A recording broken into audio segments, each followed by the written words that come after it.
mooni. Ai sifa na mahali he whakaukau. Isa, ko e kumisi ko hoko o mooni. Talo ai e kutulutui o lotu. He ko whai mea tangani alangi. Maako. Wahai wheweka. Kai ai harea e mahe hei.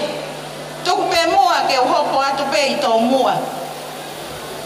He koe niu te fua.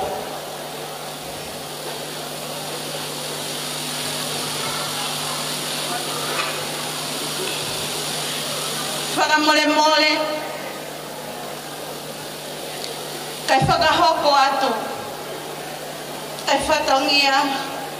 Ai whangawha e masiva ko ta iloa koe. Pea koe whangawha e. Neongo e nā umataha. Ka koe eiki. Ako ne whakakato ma whatono nou. Uroa ki whakatongia. Kai ki whatongia o partovo. O kufua ki ia. Mahano mehitanga o paru. Ka koe o whaanga pe ia o Fatima tovo. Koe tahine ko heti manukia.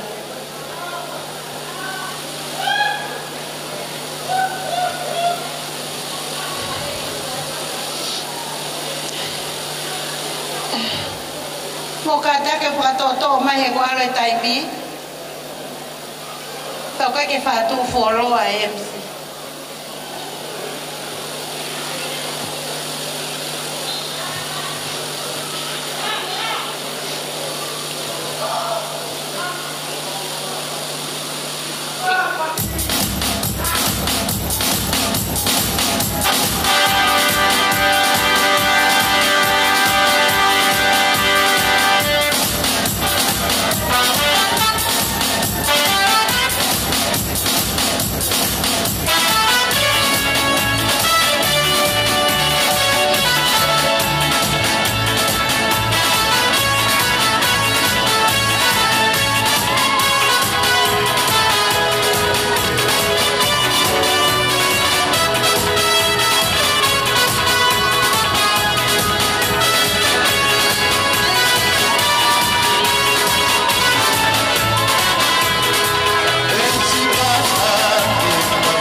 He ko hoko a keti.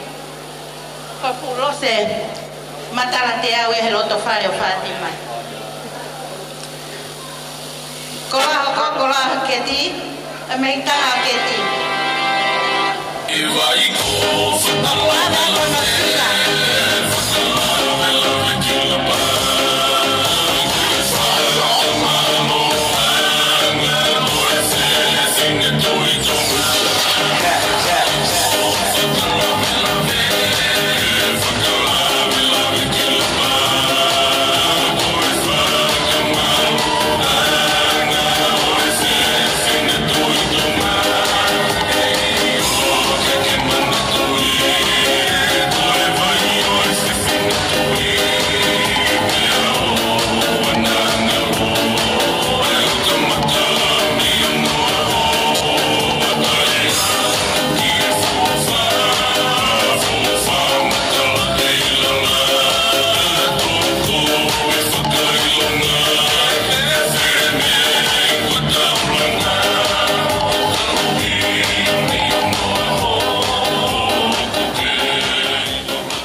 Iya, walau apita.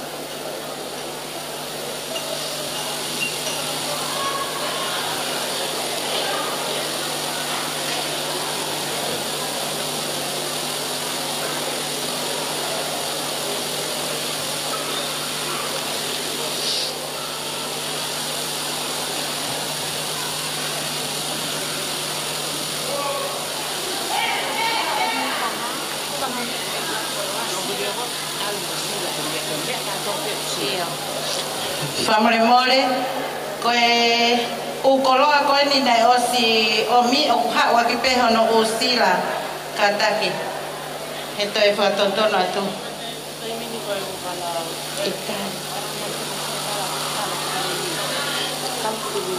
iya iya ekatim kata koe fatongia hoko koe fatongia ya Megitanga o Fatima motoe ngai whanau Fatima te vita pulotu bega te au mo tari oku avia ka kaloferini o avia ke monosila monosila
que fai fekau koe na ne fai e Maria Palo mo keti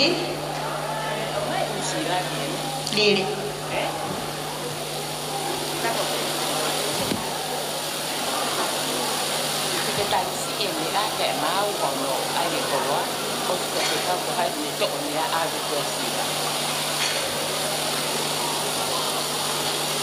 hai bố ơi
Kona ko whahoko atu, ko whawhikau kona ne whai mari keti mo paru, whawhikau meti, whawhikau malamot paru, Israel kioa, mo whawhikau si mo te whinau. Kona ko atawhia mo mea parang monosila. Malo. Mo sese whawhikau a keti. Ko e whatongia whaosi, koe whatongia e wala ko o paru, koe wala sapate, wala mari, mohono wala kai.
gaton kon tukui loto fale po mole mole si fot ko to peia mai fa hele akiti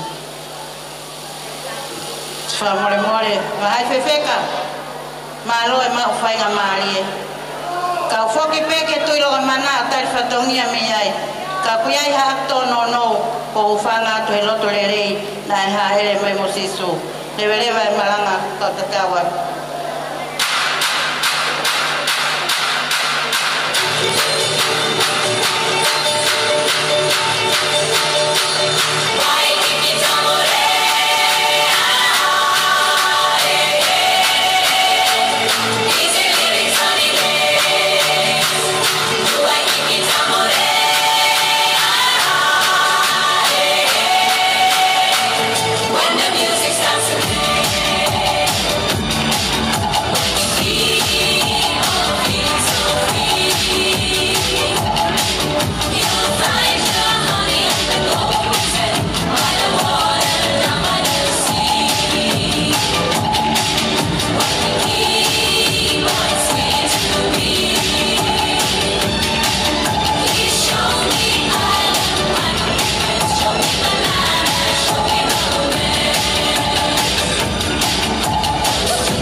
malo e varia tama ko ya hoini ko le te ni ke tau hoko pe mua ko no inga ku apia pe taimi ko le ni ka pa o ku o si te mai ko sma mai ai talunga ko ia te faka palu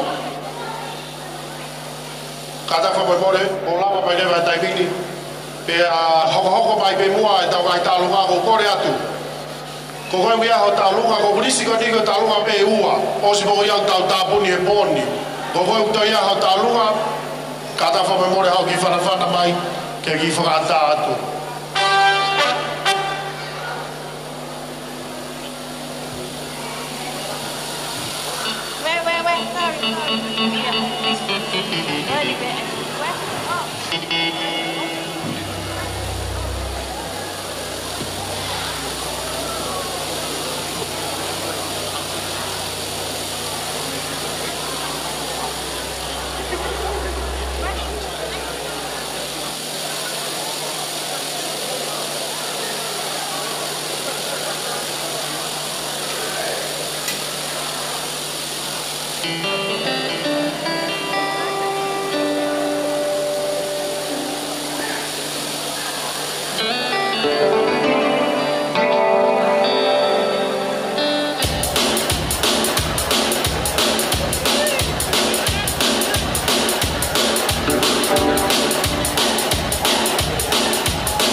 ko e talunga ia ai whahoko ia a palu. Kata whamemore, lama mai ko hau te whare ato ko talunga.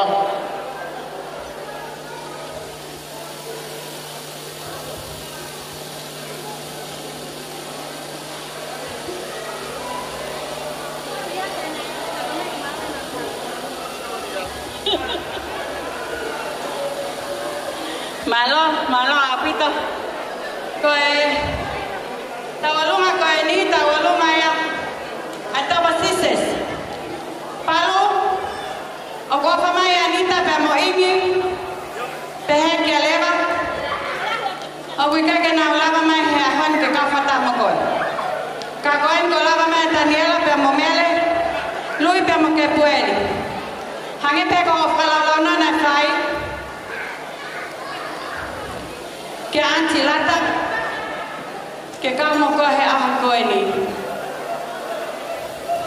na te tong pe lata tikite alui isune te sihiki ati siulai te kuhene kepu ke fakakata fa amene kui te koia ko tawalunga e fai atuia e finalesa te mo ke pueli tu he aba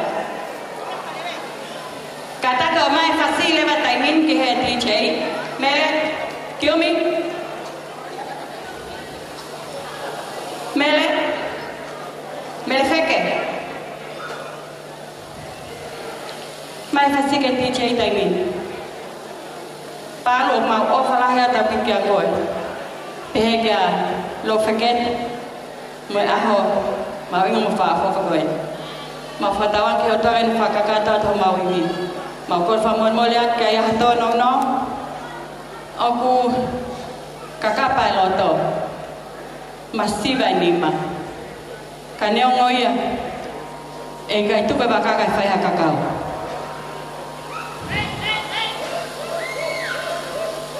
nage os ilo petalo tamsi nega hamia na to helia hotamai koe ahon koe whalau whahue aho koe ni a koe ni koe tau olunga PN a ngai tō whawhine o le sinari togo ko le sinari togo ko ene kui koe ofe whine mohulangu mei wha motu pea koe kui ene tamai koe ofe whine o la baka pea mei pea koe ai koe tau olunga ni me he otu api ko alo whakelo tu harapo puasa petaufa. Tyrone, kapana mo bakai mai? Kia falau launa na fai. Ko Tyrone, ko mo punai ho mama hiktanga. Ko fahuia, fahuia ho ni. But mau fia ka fata mo ya. Thank you for coming, Tyrone. Tyrone is here with the wife. Ta ko kive bek tu loto Fatima. Kalau no at pena, kali kia hopeito. Keke hoko atu peta ka fataha. Teka ke mate ho mataha. Neongot masiva kateu ke tu pehotua. Ko ha pe ho mea ko awen ke tu mala. Pe alea tu afat.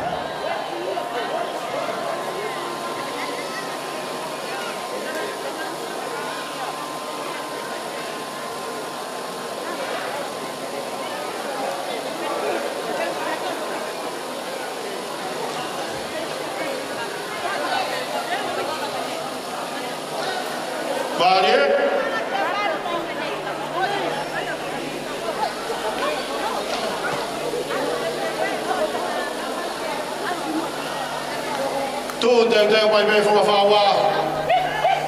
Teu vai que tá tue. Se eu comer eu vou eu. Vou afetar lá aqui.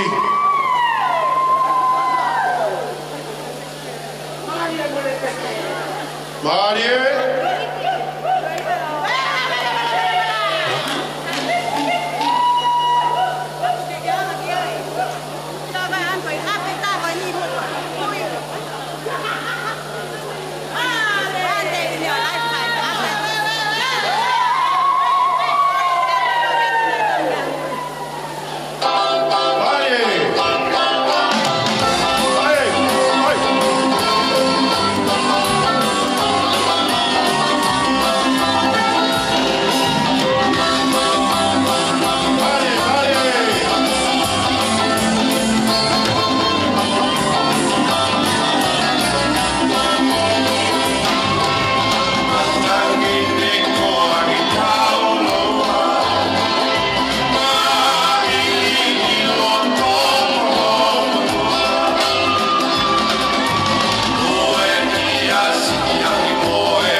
ua te mau alu e pare, to e pare o tuki lalo.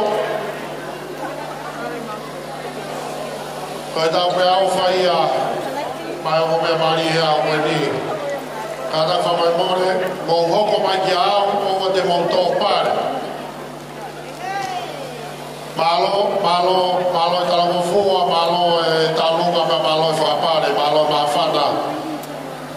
Tamai ki a pe api ko ka mo te volo. Kore atu heni, whapare kore atu pe, ki he talunga mai e whahu alo wheketi, ko mo mau, ko mo taimi heni. Pea ka lama pe ia, hoko mai ki ai whaiva mai e whamiria palu, ai whanawa toho, ka ta hoko atoi pe, malo.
Patro atu. Tu bemo ke famar malo. Tala fakakato. Ufkava ke katoan. Kai puke mo ai fai kamari ko ni fakato de ki fa ongi atuan.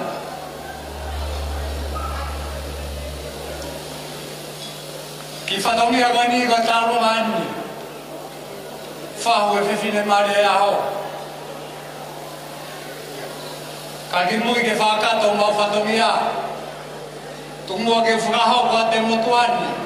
A whai kua e ke au. E kātoa ngani hapuak whārea.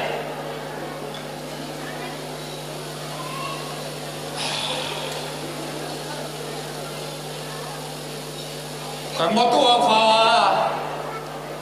Ko wingwa tui one walu korofāni. Whanau mautupu ai toko walu. Ona tangata ua whewhinu.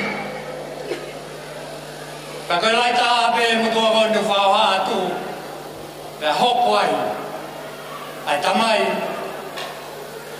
a lo feketi ko fefine mari ai ao to whakao ho koi whai e toenga ko whika ono ko whika whitu ko mo mei tamai a lo feketi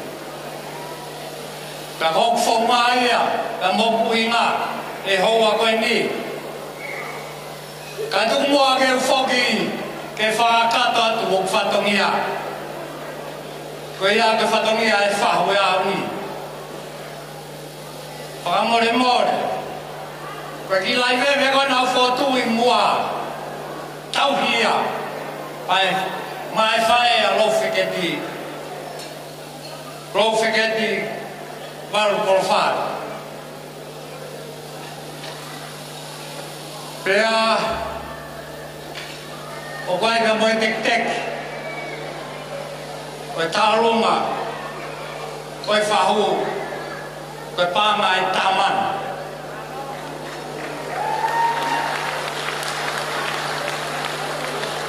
pea kuanga pēni rewa whawhotunga koe teki koe tālunga i whahu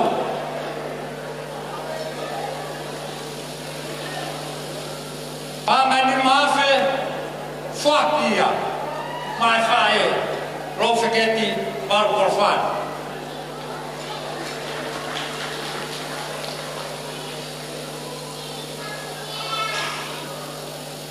kāta ki keti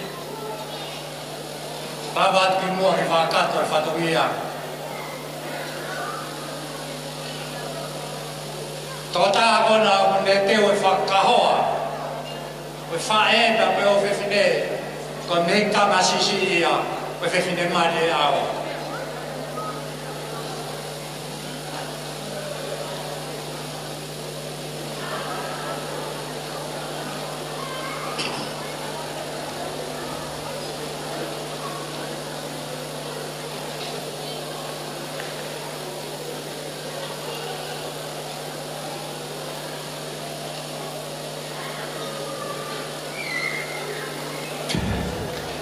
Teke no wa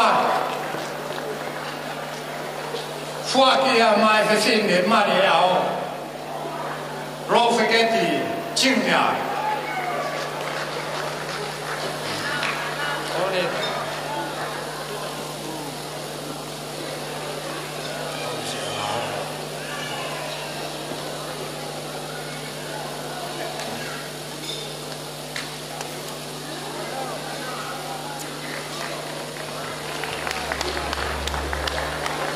Amaloa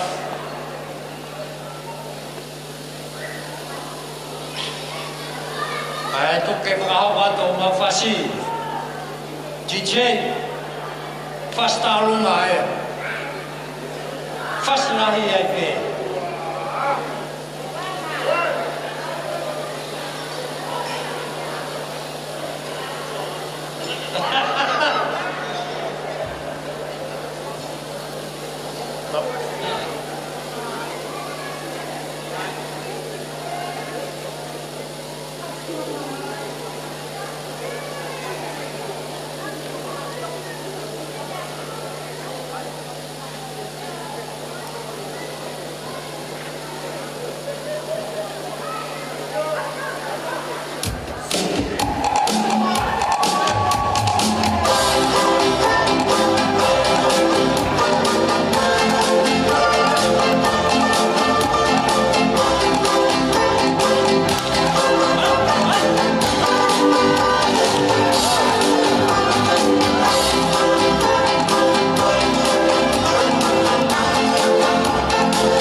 whetai la ke ki. Ta hoko to rewa ke ta lunga ko. Ko I whai ai whanau ko I whamo puta katoa ko ia lesina ni tovo ka wā Fatima tovo. Mo e tawhaki whakatoa ko ia malo pito. Thank you.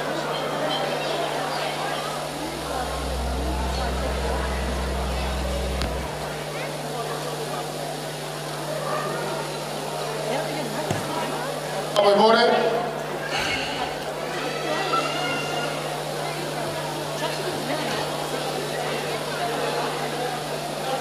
Malo.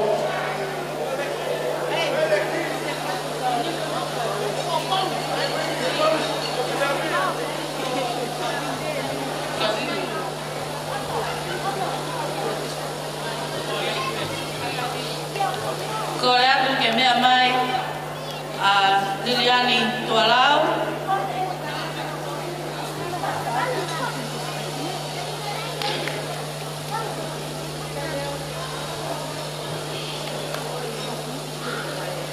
Taku ki he mataele o kilua. Ko e papaanga o tolu tahai o tua. Taku he mpai whekau. Taku ki he famili. O eo katea mahanga o amani, palu ke tutoku. Taku ki he taha katoa pe, o taua lolo, he malu e whaleti. Ka e talangata ia te au, o whai ki tua mama o atu. Ka e whakahoko atu, ai ki I whatongi anu. Ka whamiri, na e hau kafu aki, ai koloa whakaita aniti, ko e whe opo o whanu. Pe abutala pe a kau I hona fua. Ke mahino o kumaa whana ai mea na whai aki hono na moa I. Iyo, ko e whakalekes o pange ko e mapaki e wha ka kei tangitangi hono a wha. Ko e ahoni ia. Ko e whatongia o e houani, ko e ki I whakameite ai whangatonga ane o Fatima. Ko mooni pe tala me iono aho. Tau tui e kakala I loa I hono uhima. Pea tui e kakala vale I hono siakale. Ko e kufotu he ahoni, ke whakamahino a siakale o kua whaite me iai, ke taria al ngahi whatongia. Ko le atu kia Fatima, ka ataki o huiang I teki o tau orunga, kai ataki a whai ha whakame ete, ke whakaholo ke ilo ai makawa a honi, te pehe ki a palmo ke mo tolpo toa pe, lewe whakuhaa toa ofa I ki atu.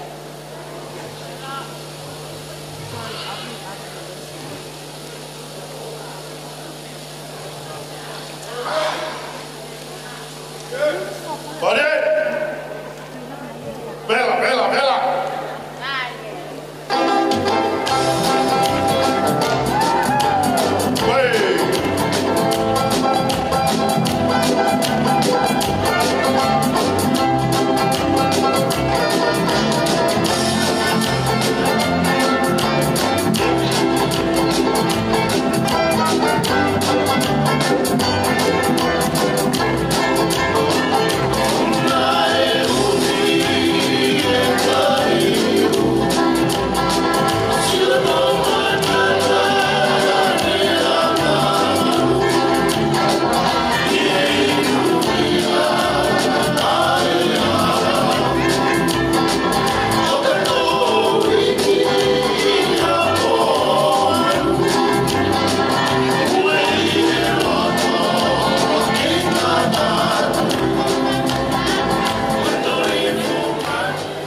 Mole, kata be slow e ga Brisbane.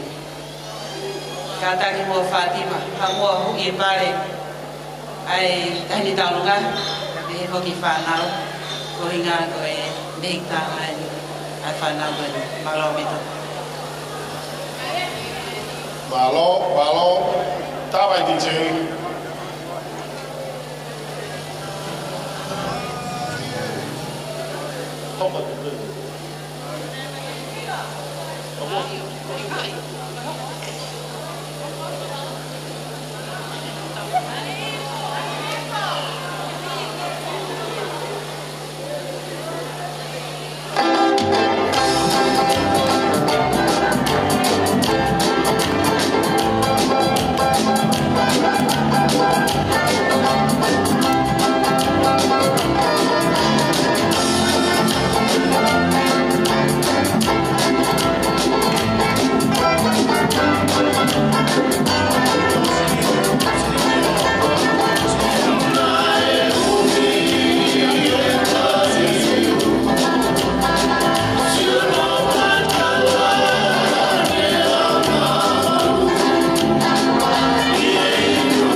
kukosi o nā paki.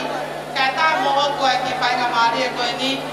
Ke whakahoko atu ai ki tau lunga ai whanau.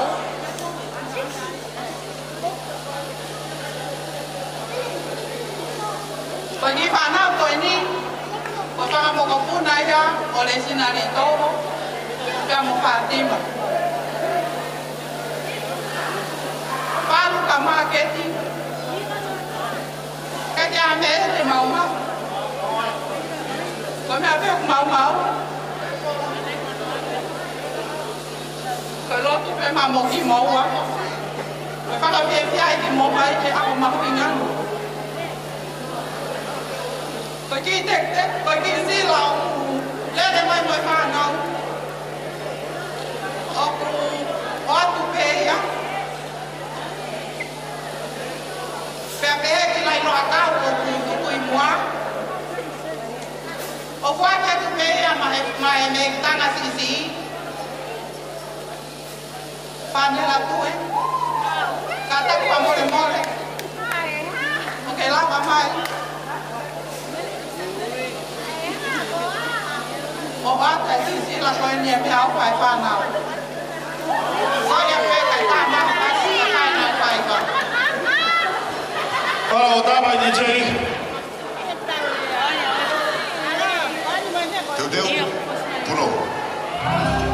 Oleva.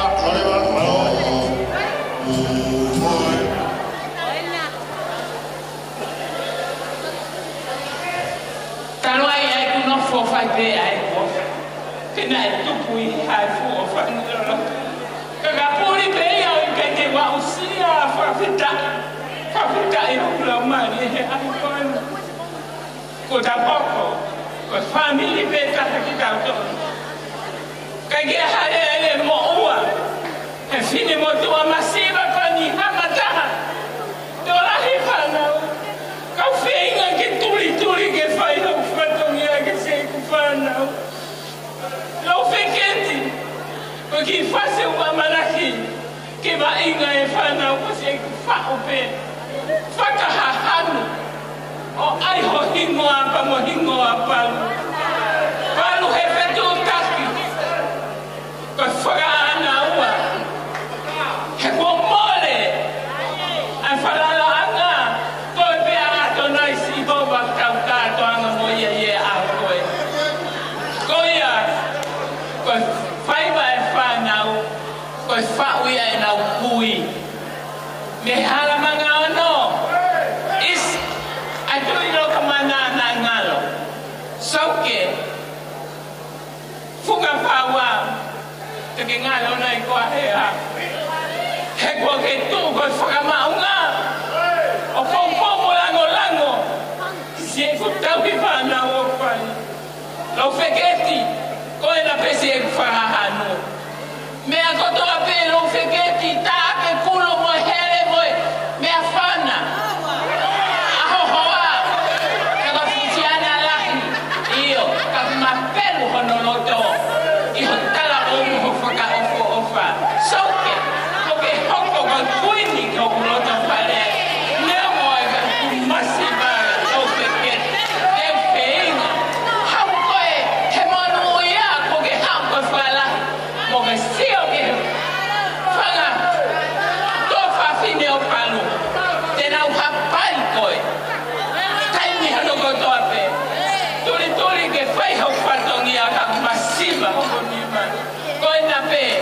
Agi pas, ko fala la noa pe, tahini lo feke, porque hoko, ko tu, kano imata ko si pere o paano, ele leva en malanga, haka.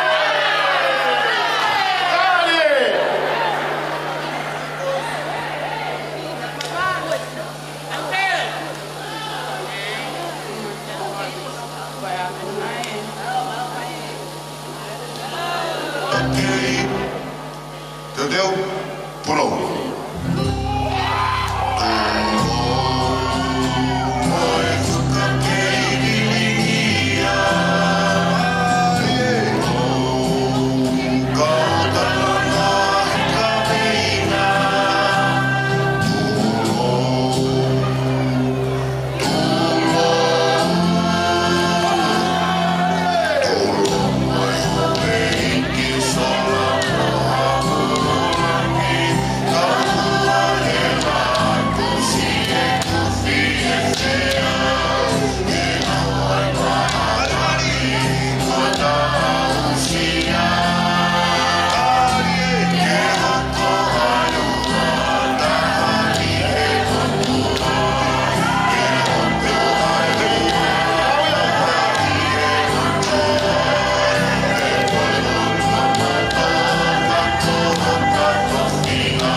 muhaki mua fa malo atu.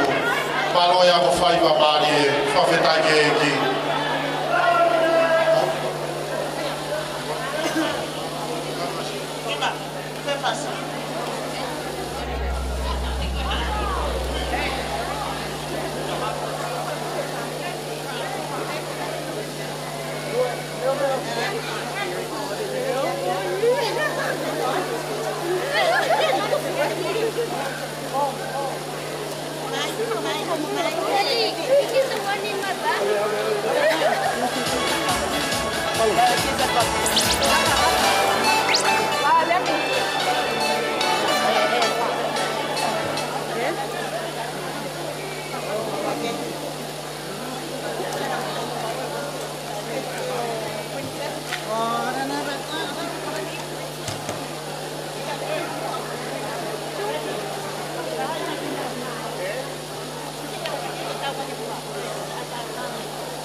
Malo fa malo la hiatu. Kore peke mo kifa mo mai peke ho ko etau ngai tau longa. O bia bari e pe mi a Princess Margaret. Ko mo fa more anga ia. Ko ho ko atu ko mo tol ko pe mo ia mo tau longa fa ha mai. Kang sai pe ko ni ko Princess Margaret ni tele fa ho ko atu.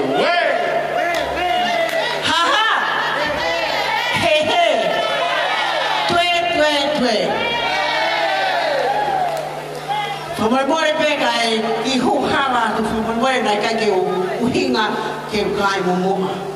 Famoi ke akua pe ke kai ni ko ni ka tu ma ki famali ko ni ko na kusito mai ki vele ko ki lot. Ko e fawa o e fa ni Fatima. Ko e ki fra nani ben me api o ka wo te bolo. Ai ko na ke fa vale loto ki te ko e. O mi ofa mi api o kama te walo. Ko nga ka fofonga sione to rest in peace. Ko ai ko kinga ko Princess Margaret. Pe ko ne mai ap ni we ko ka tonga wi. Ka mo ha ko ni ko nga ki fa ha ki paru he ki te tutat. Ko e ngau ngesta ngayen asianto ne o ko pekia. Kapai o falahi ka fofonga palo o ke hanga o fusi I mai fofonga o ho tangata eki mo ki nau tolu nau ta ko to ishara fumi nau ta ko to ki fatoka ko taimi o baho inga ko tau matu ko a ko ni ko a na lo tu e ho ta mai ki pa ki firma wi ki tau fato to o firma ki fato toka he vai aho na faka o tua e palo mo Buketi ofa la hita ki moa.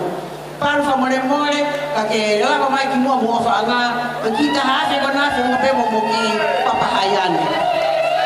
Ofa la hita ki moa me ya kula mo la mai kula he fa kweni ko si fa na wan mo puna se la ta anga la mo me poane. Ko ka to anga ko fe ka ka wa ko to pe ka mo te bolo ko na he fa fin. Dai ne Fatima kata ki ko ki bebe ko ni loto atu ke fari ki ko peito o te ke fare a pe ke umata tu au pito le ko ia o ka ki fa loto ia o tu ho ta fa aki ke fa ka don don ho mo ko homo ko ia mo o fra ka Fatima mo ka nga ate ki bebe ko ni a ke fari ki aki ho bata fare tu o fa malo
malo talunga, malo fapare, malo tulafare, malo bito.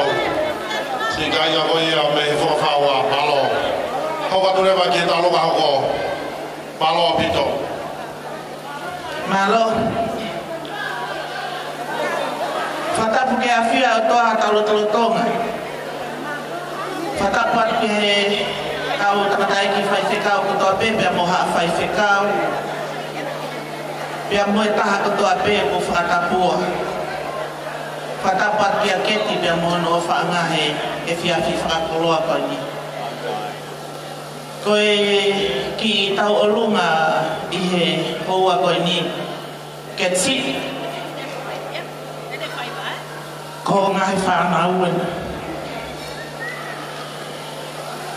ku loto maha whana pea sita pea molopet ke nau o mai ki nau tolu ke whaiteria me iho nau ulu boe kato a ki whana pawaha petu ataka whanonga mo nau tolu ke nau whai o haka whamole mole ke si mea mai hui kato atu ai teki ho fangi whanau koena o tala manuat o what Malo, tabai DJ.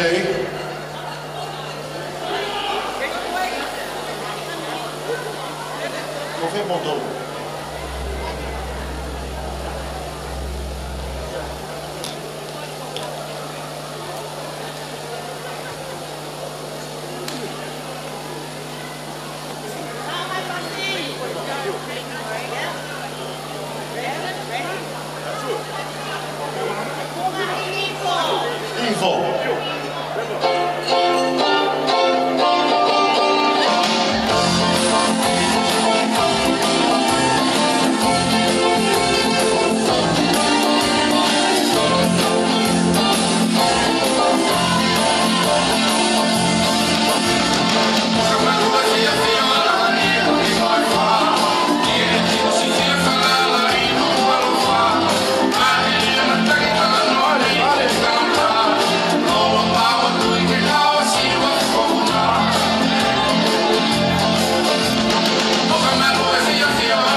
Keti, neongo ni bawa watu keti koe. Kau mau tu ikan di pe Afrika ni. Lagi mau lama tahu tu. Kau mau tu Afrika ni. Ke mau fia mau mafana ke kau fata ke mokoi. Kau yang wai ofalak yang kerkoe ke musiausi. Pehe ke keti sini pia mo paru Afrika ni. Ofalak yang tu me family le atoa. Kau yang ku kau tarungan kaya kata ada ku tersio pire atoa. Kau tahu timing. Tata motonga lapaha. Kau kena tol pe family. Mo me mai kau tahu tarungan ni le atoa malo.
Tapa mo efetu minila ngahi buonga mo ngahi to tangata. Ko o tua ko ana langi pe mo mamani. O maka to mai ai au ha mai o ka o he fia mo malari o ya koi. Ta ko kore ke hu fanga tuai. Pa saya tu haki fatongia. Lo feketi, lo fare, tobo, o kui kai lava, ho mau masiva, ke tau fiki mau jolo he ahon, e mau lava mai, e fai te haki whakame ite, ko uhi koe mahau inga, o e ahoni, ko hoko ai wā, koe ka. Pai ke toia hami a te uatu mau, lou wheketi tobo. Pa koe rea e palo vea pe, o kupehe, koe mata re rei, o kui kai whalara pe ai. Pea koe hoi fua, o kuha morofia. Pa koe whewhine, o ku apasia, o tua, o ia ke whakamalo ia. O osi e taimia, o te waki ho mowi, ai ngahi kahoa, oi ngahi kofu, oi ngahi besa koula, koi whanonga koe ni, ke ai ngahi, koloa fufu o loto, koi anga vai, koi anga malu, koi tali anga vai, ia palu, pamia te ia tolonga ai hong manofo, pia tuloa ai fari, kumolanga, te bereba malanga, kua vai kia. Malo, tapa DJ.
Malo taluga malo fabare. Ta hoka tuleva ke taluga ko. Koi kami koi.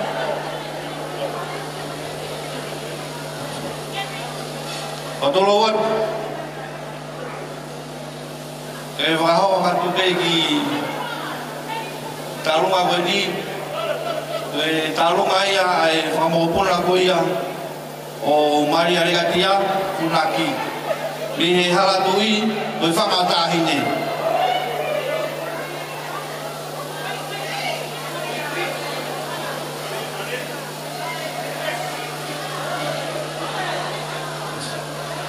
Cite? Tuh namanya.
Malo. Io, tafasi. Malo.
kata ko mea mai.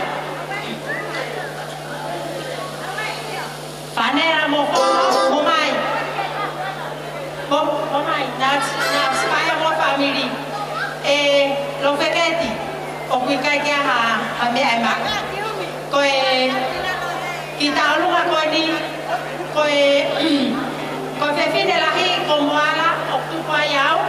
Pia ko te fine sisi o tu pa ya lo feketi. Da ko na tu ane o ya ko fine ma dua.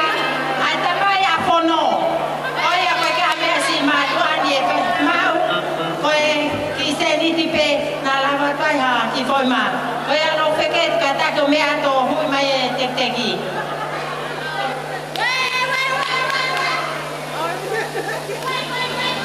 Malo, tama kasi.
o ki hene a kite. Taurunga ko ini, ko tupu ko ini ana a, ko tupu me a mohulamu o fuamotu.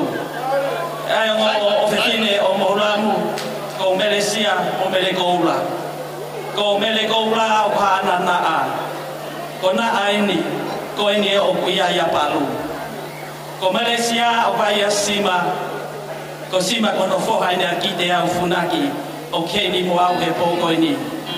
Ko manatu atope ang motor ko to o kuheni ta foki mo ke hostea to kamata mai me yai ko le atu tamsi palu me mai o to o ai teki o ta hine au olunga e poni ko mo puna na o Malaysia ko palu ko mo puna o Belegoula ta hostea e hawa ko ni o fatu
all the boys may escort.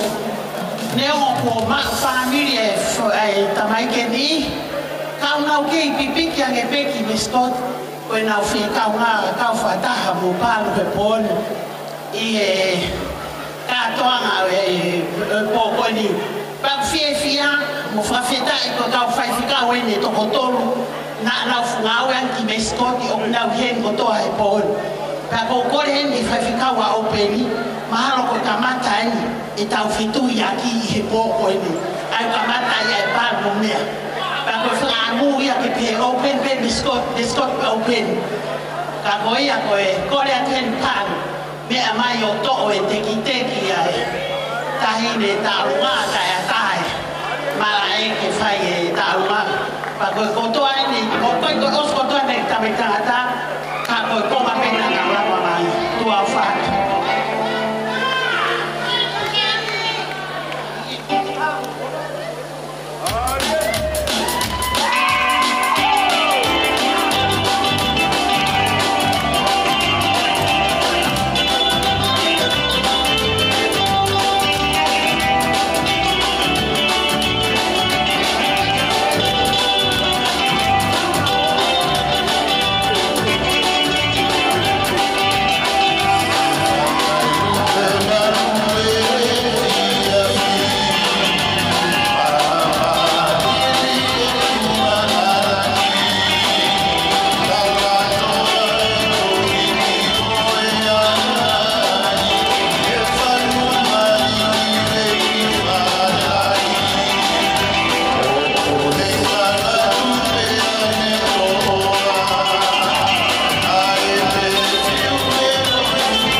o pangata e tala whakatapa ko sana awhaki. Ka whai mua ki ta aronga au whai e whiawhi koeni. Koe ki ta aronga o e whiawhi koeni o watu ia paro ma e whauwhamiri fo ko whai e whiawhi koeni. Paro ko e ki ka wifi e matematonga e o iroa ko MMT. Kai ka hamea e a maa paro ki whakahonga ki hao ofa ka mohotokoni. Nā wata he tare rite he o tua ki kau ai, ki kau wifi koe ni. Ka tau ki ho tua ke ne whai tāpua ki tā koe kau mai whamiri ko whau. Ke tuputupu ai pe. Ai whau whamiri ko whai. E rea vai whakau haa, au te tau watu.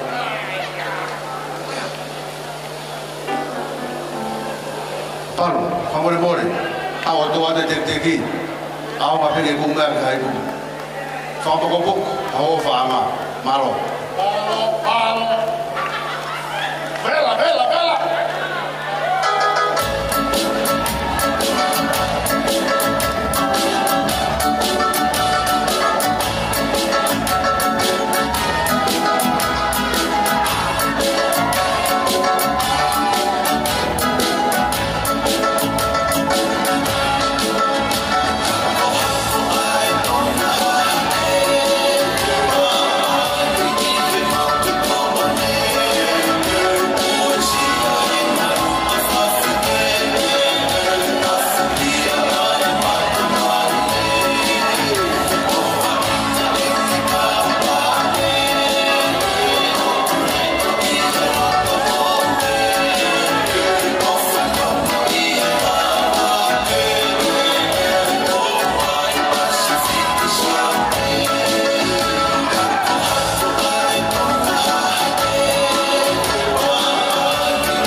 Palo o vai ofa mai a sami wela fatai.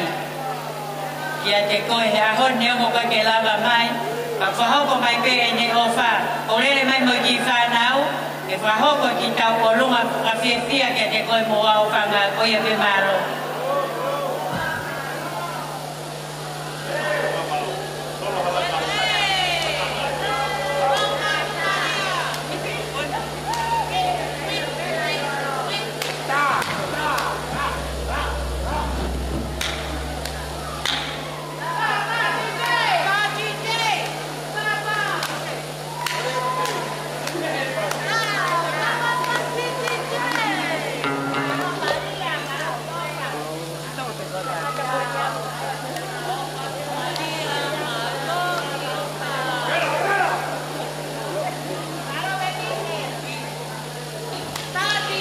Kore peko motor me mia mo darunga tunga mo fasiki mo ai malo au pito tama DJ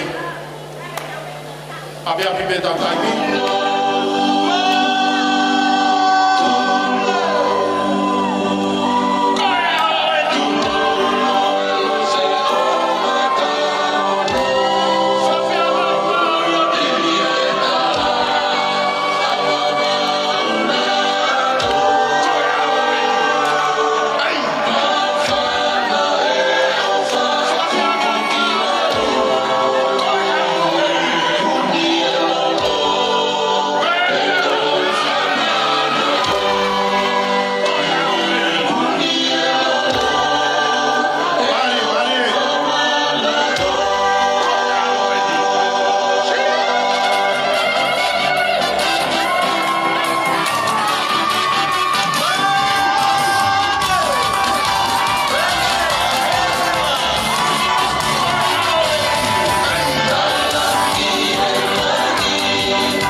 hopa ke talunga ko ya no ko.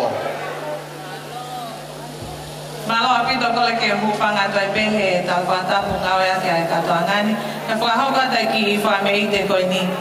Ko e palu pe ke tsi ko ki family ko ni ko family ya ai fa tangata pe mo fa ko ya ke tsi pe ke fa fifia ya como au e ahoni pa nau loto pe ke to pe ki teki fa ki pe ke se au si ke fa ka to ki hona u fatongia ko ya pe malo tama DJ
Malo, tama DJ.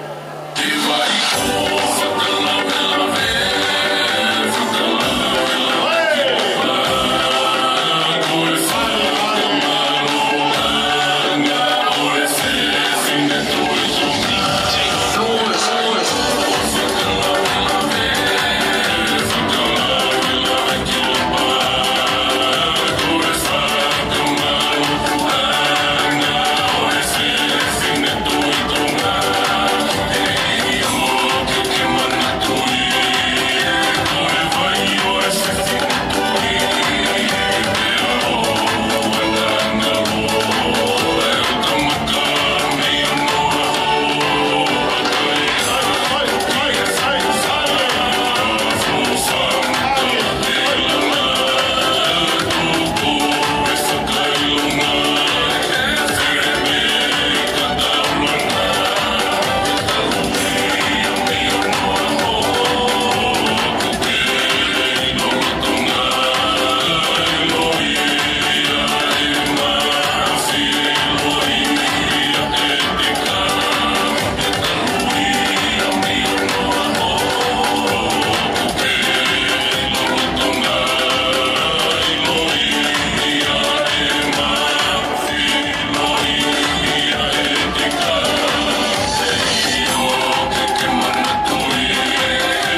ki ka hoko ta pe ki talunga ko ya no ko au toi si pe pe tau lava I e poco ni malo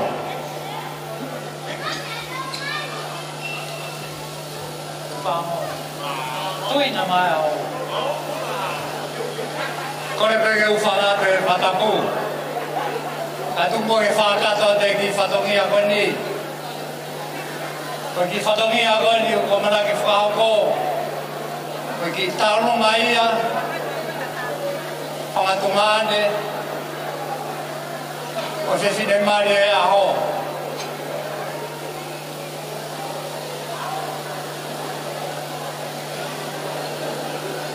Tagata ke pangatumane ko to peo ke chi mula ba mai kimuan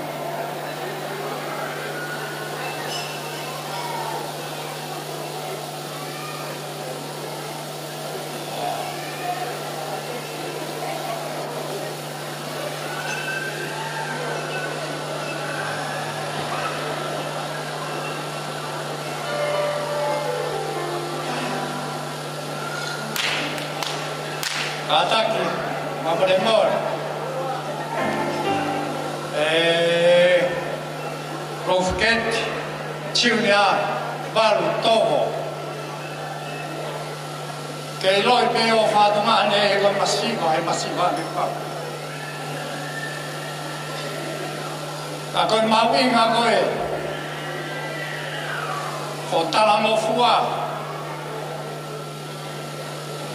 Now tu vai a fin che po che la va fare fai andiamo bene con che lo ripe ai no basiva kai tu puoi va kai coi chi la vede con il tu qui mua tao hier tu ya Now, ke holoa ma ke homuati. Katak, lo feket,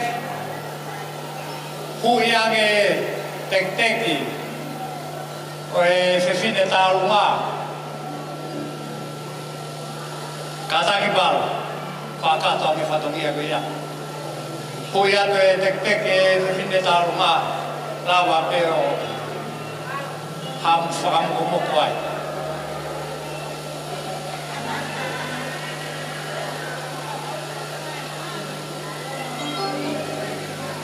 Malo, dice? Dawaj! Oj! Panie! Oj!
whawhetake ki tau hoka ta peke talunga hoko, ka lama pe talunga koe ni, hoko mai lewa e talunga e taha, ka whaaosi mai lewa e talunga whaaosi, ai taine koe ia kolo wheke ti tau mō.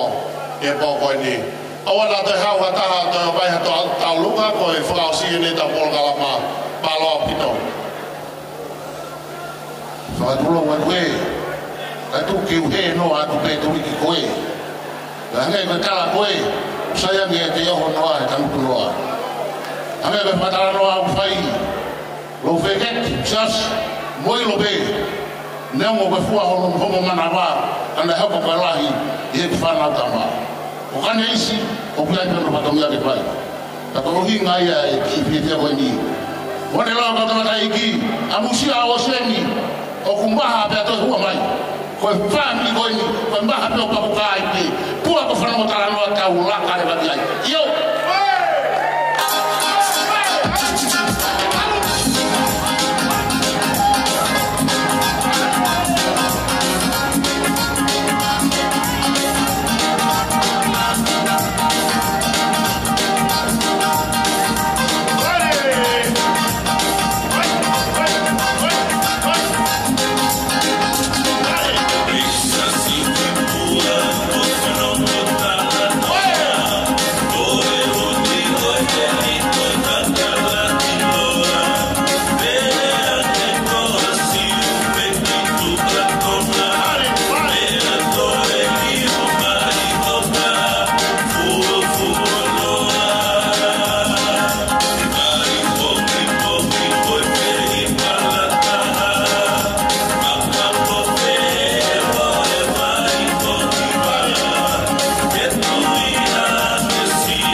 Wrap up the night.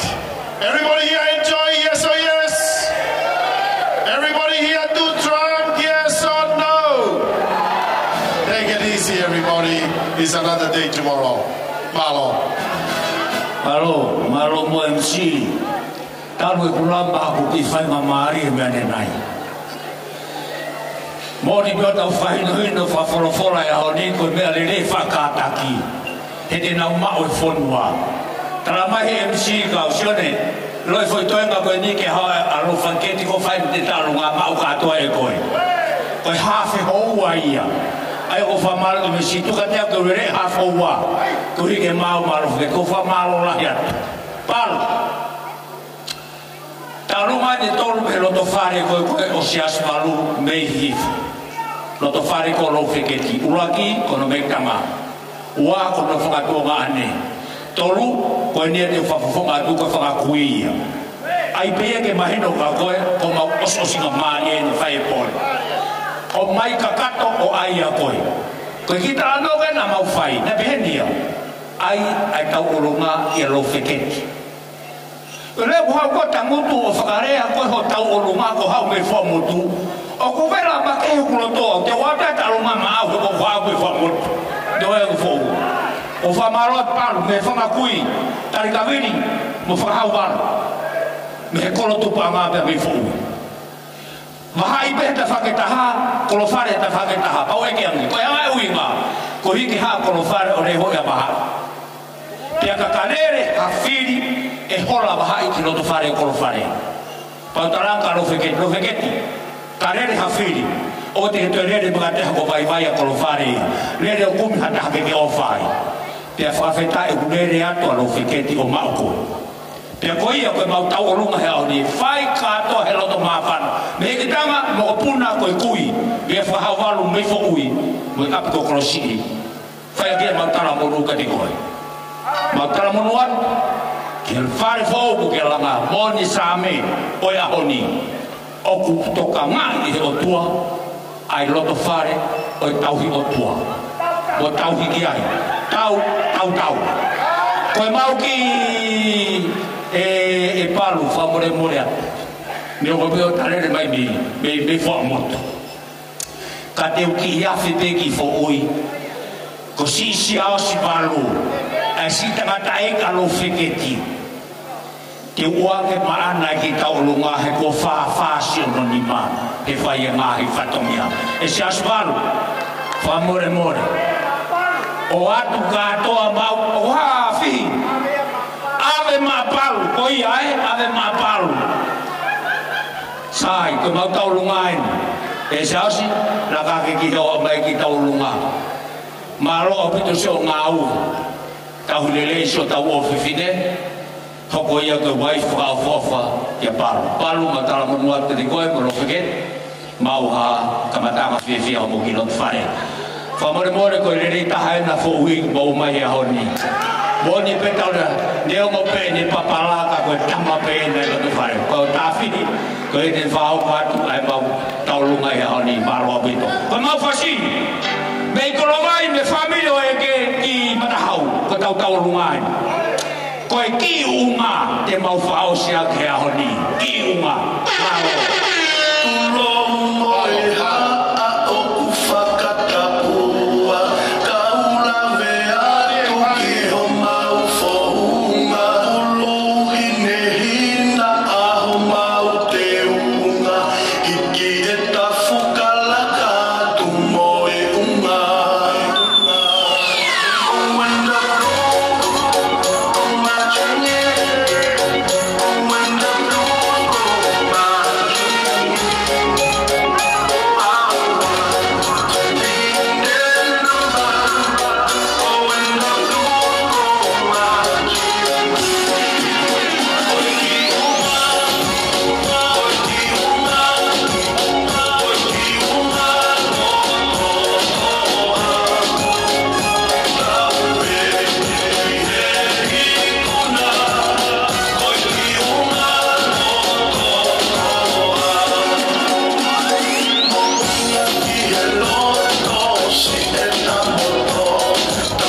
ge ki lahi e waine mo fefe hake.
Iyo, mo kata famoi more mo be ato angilalo, mo talango fua mai ki he MC e poni, mo kata famoi more mo be angilalo, mo talunga fao si, mo talunga ia fao hopo ato, I he fiafkoni he taine mari, taine kolo feke di toko.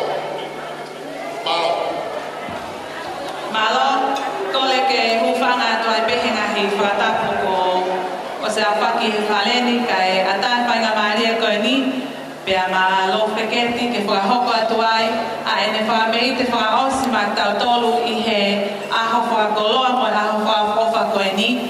Koe ki whamei te koe ni ko ene whamalo ki he taha kotoa pē, tapa mai I he ahoni ki katoanga masiva koe ni. Koe ke hane mea mao, ta pehe ki ono hoa whanga, ka koe ne whakaosi ake peha ki whakameite, ma ki mo tolu, whakaosi koe whakamalo ia, ai ngā ue lahi, ua lava e he ongo whamiri I he ahoni.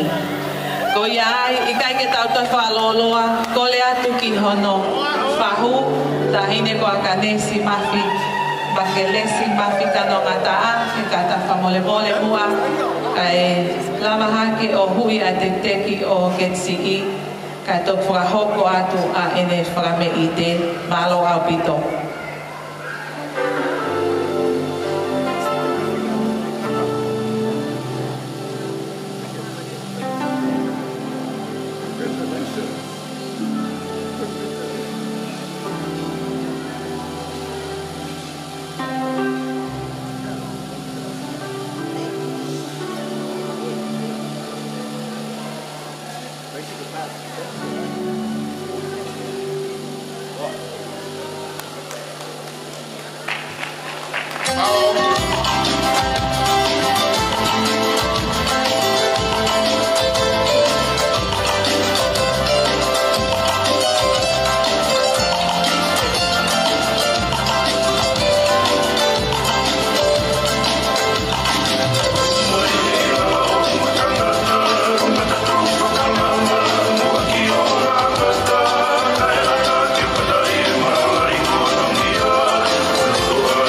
pe koe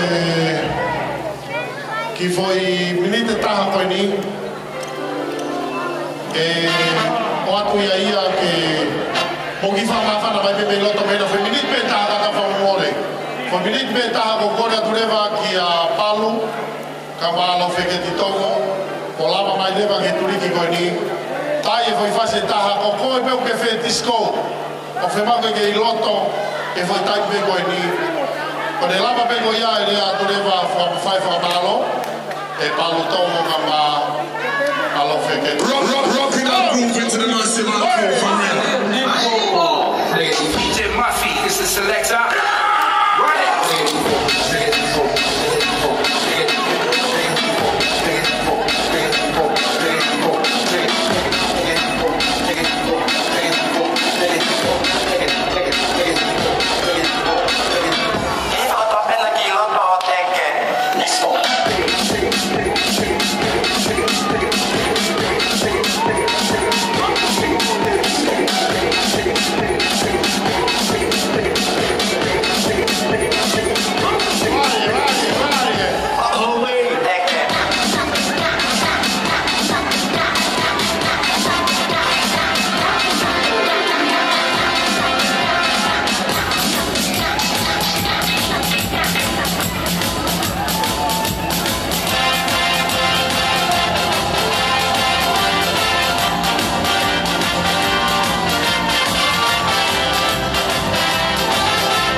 au mau fie vela ba fana o tala kata ke fare poni ba yene pe o kata famore more kata ki fa osia he ko ilo be o ba fana o mo vela fa malola hiatu to be mo ke fa ya to pe paru ka ba a lo feketi hakire fa malo no be ka hiri be ko ya ko tu ka tu leva ki he fa fe ka umet e frau si manta to he poni pa lo bito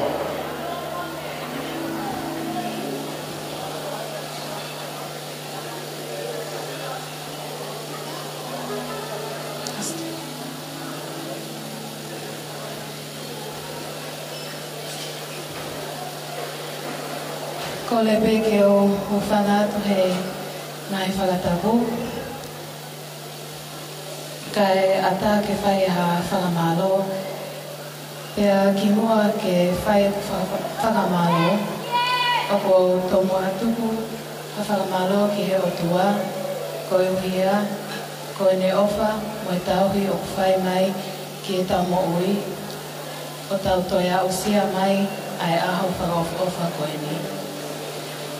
Te hoko atu pe he lea whakapapānangi.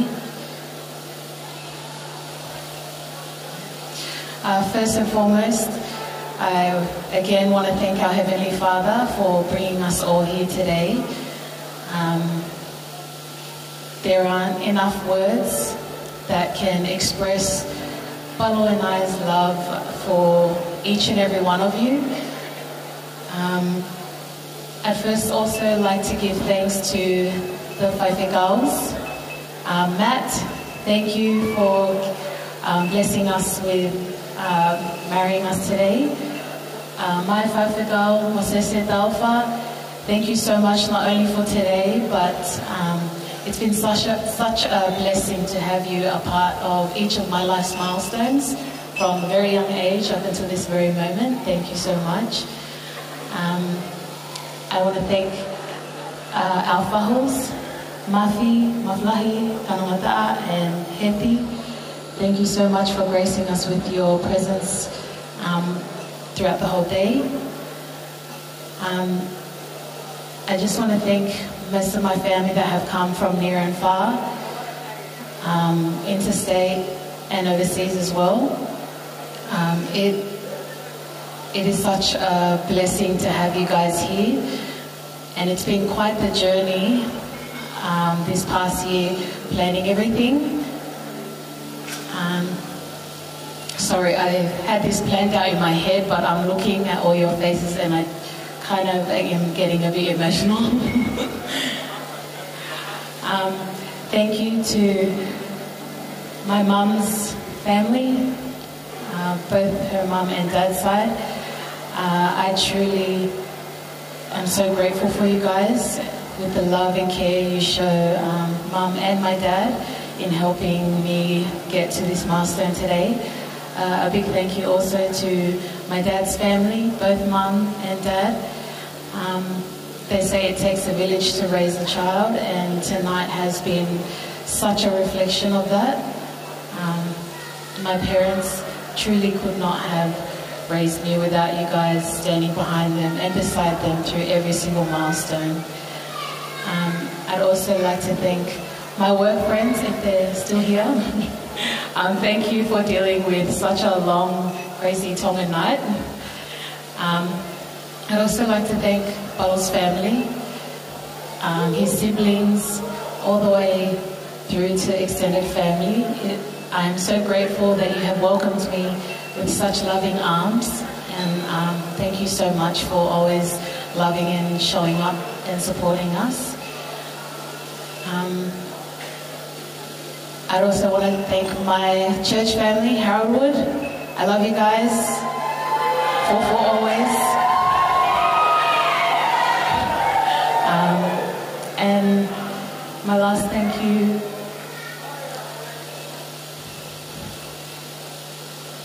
goes to my parents.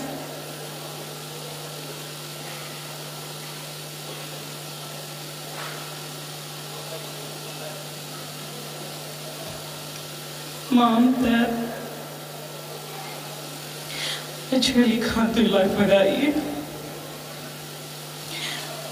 Even before planning this wedding, through every celebration that I've had, I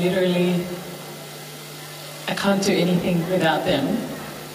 And although I love Palo very much, and I'm so grateful for this milestone, I can't help but carry you with me into this new chapter of my life.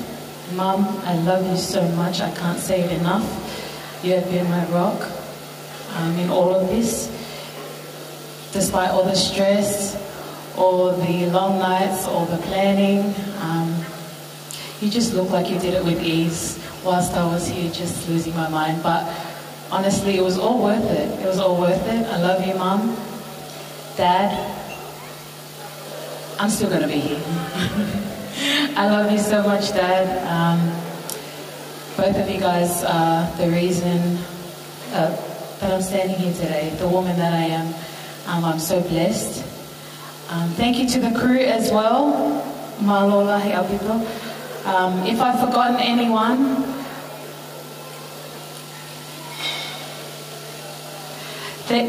anyone, please forgive me. My mind's running at 100 miles per hour. But just know that from the bottom of my heart, me and my husband love you very much. Ofato.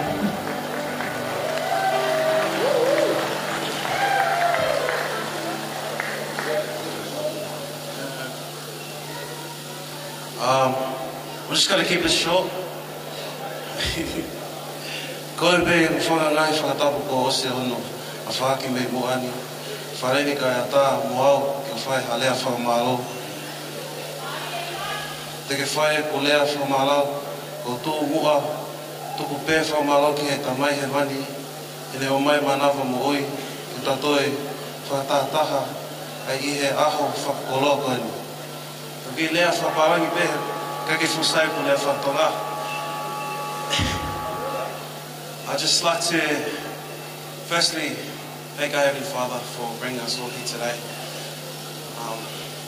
Nothing would be possible without God, especially planning this wedding, the distress.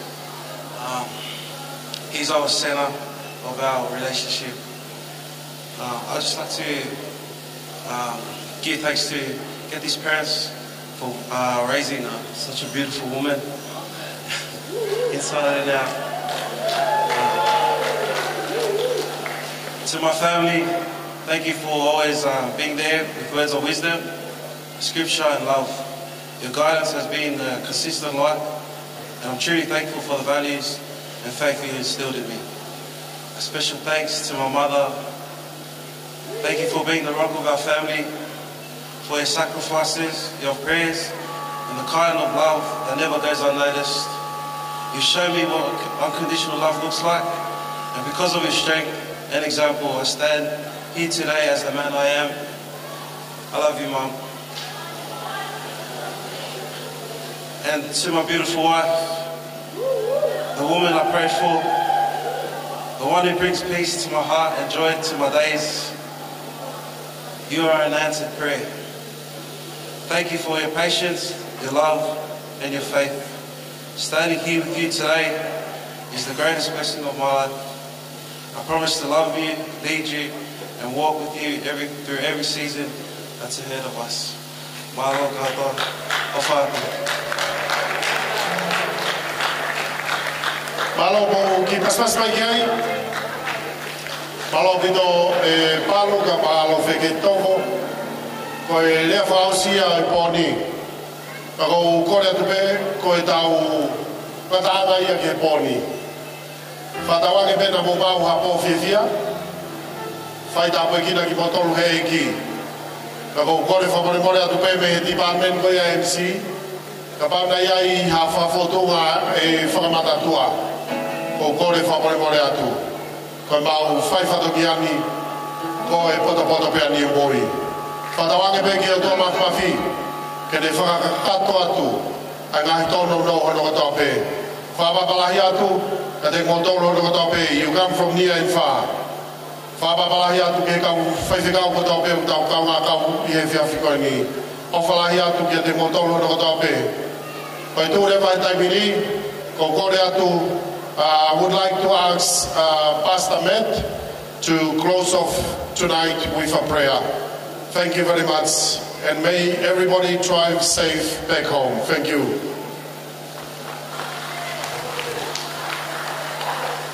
Please join me in prayer. Our Father and our God, we thank you that we get to celebrate under your goodness and your bounty. We thank you that you provide for us everything we need to live lives that are faithful to the Lord Jesus. Father, once again, we give you so much thanks for the union between Balo and Getty. Father, we pray that you would use their marriage to make much of Jesus and to build his kingdom. Father, we give you special thanks for the guests, the family and friends who've come from interstate or from overseas. Father, we pray that you would help their stay here be restful and a delight. Father, we pray that as we head back now to wherever we're staying, that you would watch over us and please grant us traveling mercies. And Father, we pray that as we head into not just this weekend, but the rest of our lives, please grow us in our thankfulness to you for all that you are to us in Christ. For we ask these things in Jesus' name. Amen. Thank you very much, Pastor Matt. And that is the end of our night. Ko kore peke DJ ki foi fasi peta ko kore atu ka inga. Fa more atu. O ko tau ki ova ki foi miniti e fani ma mo kata fa more ko tau tu pe hufanga e whakatapu tau ki mare mamari atu pe ki moe. Fa more atu. O ku kore mai whare, o ku nau osi I he taimi e tāpuni. Tā mai tau whasi, kore whamoimore atu pe, tau ki unu pe ki tua, tau talatala no atu pe, ma tau hekai pe me arere. Whatawange ke mau mau, hau weekend I fia. Mone lau e ka palangi, it's easy to say hi, it's very, very hard to say goodbye. Thank you very much. Have a great weekend. Timote Matsima Makawi. There's nothing else I can say. There's nothing else I can say.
Brother Saya's wedding. Sometimes it's still in it.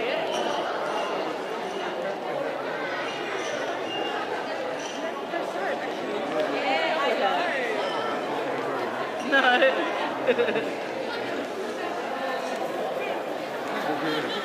Yeah.